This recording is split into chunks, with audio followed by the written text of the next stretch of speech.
Hello everyone, how are you? I am your teacher. You can call me Mr. Rumi. I will answer some important questions which will be very helpful for you. So I welcome you on my channel Class Beta where we will be discussing question.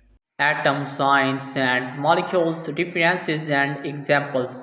Correct answer is atoms are the smallest units of matter containing protons, neutrons and electrons. Ions are atoms with a net electrical charge, either positive quotients or negative ions.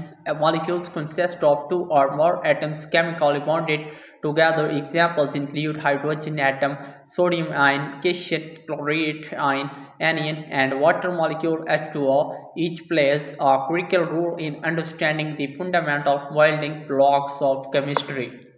So that was our today's correct answer to question. If you have any other question, please let me know in the comment section. I will be answering your question soon. Thanks for watching the video. Be sure to like, share and subscribe our channel. See you in the next question. Bye bye.